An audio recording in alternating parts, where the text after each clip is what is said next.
Hello मित्रों, welcome to the world of share market mystery. Myself Nilesh Sethi, नाम तो सुना ही होगा। वेल मित्रों, आज हम एक ऐसे विषय पर चर्चा करने के लिए यहाँ पर एकत्रित हुए हैं जिसके माध्यम से आज हम इंट्राडे ट्रेडिंग में ऐसे दो तरीके जिनके की द्वारा हम ट्रेडिंग करके पैसा कमा सकते हैं उन्हें जानेंगे। हो सकता है दोस्तों मेरा यह वीडियो लंबा हो और मैं आपसे यह भी नहीं कहूँगा कि इस वीडियो को लाइक कीजिए या मेरे चैनल को सब्सक्राइब कीजिए। ये सारी बातें आपके विवेक के ऊपर निर्भर करती है। तो वीडियो को ज़्यादा लंबा न लेते हुए हम डायरेक्ट टॉपिक पर आते हैं। शेयर मार्केट में इंट्राडे ट्रेडिंग में हमें दो तरीके से ट्रेडिंग करने का मौका मिलता है। पहला बाय करके सेल करना, दूसरा सेल करके बाय करना। जब हमें किसी शेयर में तेजी लग रही हो तो हम पहले उस शेयर को बाय करते हैं। जब वो शेयर बढ़ जाता है तो हम उसे सेल कर देते हैं। लेकिन जब हमें किसी शेयर में मंदी लग रही हो तो हम पहले शेयर को सेल करते हैं और उसके बाद जब वो घट जाता है तो हम उसे बाय कर लेते हैं। इसको हम एक उदाहरण के माध्यम से समझेंगे। मान लीजिए यह सेलफोन मैंने आपसे 10 रुपये में खरीदा और इस सेलफोन को मैंने किसी और व्यक्ति को 12 रुपये में सेल कर दिया, तो मुझे क्या हुआ, इसमें 2 रुपये का प्रॉफिट हुआ। तो यहाँ पर मैंने इसे क्यों खरीदा था? क्योंकि मुझे इसमें तेजी की संभावना लग रही थी। मित्रों, हम कोई भी कार्य करते हैं तो बिना पूर्वानुमान के नहीं करते हैं। शेयर मार्केट में भी हम इसी प्रकार का पूर्वानुमान लगाते हैं। हमें किसी शेयर में तेजी लगती है तो हम उसे खरीद लेते हैं, हमें मंदी लगती है तो हम उसे बेच भी सकते हैं। ठीक इसी प्रकार अगर हमें किसी शेयर में मंदी लग रही हो तो हम उस शेयर को पहले सेल कर सकते हैं। हाँ मित्रों, शेयर बाजार में तेजी और मंदी दोनों तरीके से ट्रेडिंग की जा सकती है। तेजी जब हम करते हैं जब हमें शेयर खरीदना होते हैं, और मंदी जब हम करते हैं जब हमें शेयर को बेचना होगा। हाँ, अगर हमारे पास नहीं भी है शेयर तो भी हम उसको पहले बेचेंगे, वो नीचे गिर जाएगा, उसके बाद खरीदेंगे। इसको हम एक उदाहरण के माध्यम से समझते हैं। मान लीजिए मैंने आपको ये सेलफोन 10 रुपये में सेल कर दिया। ध्यान रखिए इस बात को। मान लीजिए मैंने आपको ये सेलफोन 10 रुपये में सेल कर दिया और आपसे वापस 8 रुपये में खरीद लिया।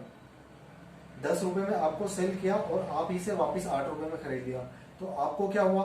2 रुपये का घाटा, और मुझे क्या हुआ? 2 रुपये का फायदा। फायदा कैसे हुआ? मैंने पहले मंदी की, 10 रुपये में उसको बेचा और फिर उसे वापस 8 रुपये में आपसे बाय कर लिया। तो ये मंदी का एक श्रेष्ठ उदाहरण रहा। तो इस प्रकार हम ट्रेडिंग कर सकते हैं। इंट्राडे ट्रेडिंग के दौरान तेजी भी कर सकते हैं, मंदी भी कर सकते हैं। लेकिन जब हम मंदी करते हैं तो हमें इस बात का विशेष ध्यान रखना है कि जब भी हम किसी शेयर को सेल करें तो हमें उसका बाइंग का स्टॉप लॉस हमेशा लगा के चलना चाहिए।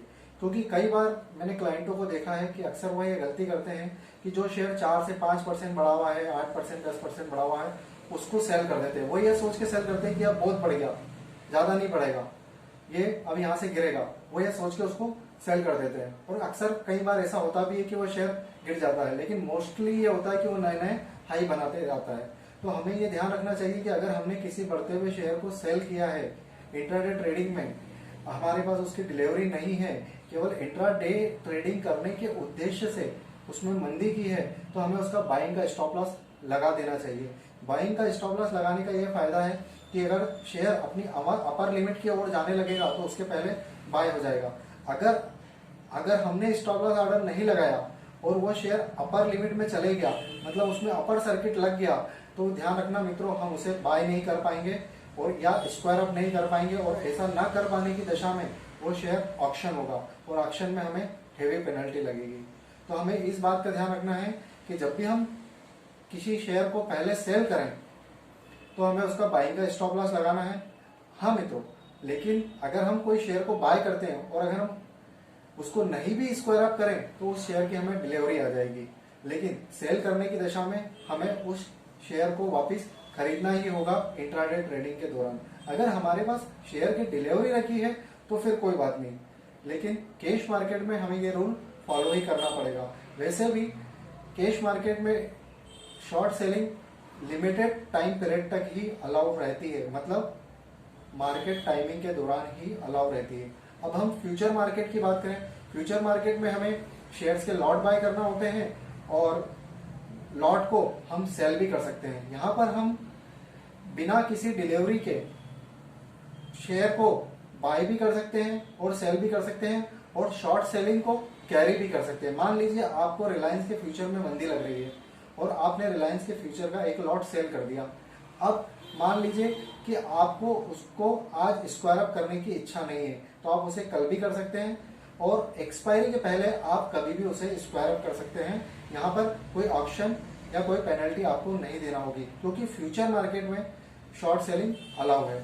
ठीक इसी प्रकार हम ऑप्शन मार्केट की बात करते हैं। ऑप्शन में अगर हम कॉल और पुट हमेशा बाय करते हैं प्रीमियम देकर। जब हमें तेजी लगती है तो हम कॉल बाय करते हैं, और जब हमें मंदी लगती है तो हम पुट बाय करते हैं। लेकिन कॉल और पुट दोनों को सेल भी किया जा सकता है। इसको हम कॉल ऑप्शन पुट ऑप्शन को राइट करना कहते हैं। लेकिन इनमें हमें इतना मार्जिन देना होता है जितना कि फ्यूचर के लॉट का मार्जिन होता है, क्योंकि ऑप्शन जब हम क्राई करते हैं तो हमें कम प्रीमियम में हमारा काम हो जाता है। लेकिन जब हम ऑप्शंस को शॉर्ट सेल करते हैं या फिर राइट करते हैं तो हमें फ्यूचर जितना मार्जिन देना होता है। लेकिन मित्रों, एक बात और यहाँ पर ध्यान रखना होगी कि जब भी हम ऑप्शन राइट करते हैं या शॉर्ट सेलिंग करते हैं तो उसमें हमें अनलिमिटेड लॉस होने की संभावना बनी रहती है। और रही बात प्रॉफिट की, तो प्रॉफिट उतना ही हमें मिलेगा जितने की उसके बायर ने हमें प्रीमियम पेड किए। तो यह शॉर्ट सेलिंग का फंडा आपको अच्छे से समझ में आ गया होगा। हमेशा बाजार में तेजी का रुख नहीं रहता, बाजार में कभी मंदी भी होती है, तो हम तेजी करके मंदी करके दोनों तरीके से शेयर बाजार में पैसा कमा सकते हैं। धन्यवाद।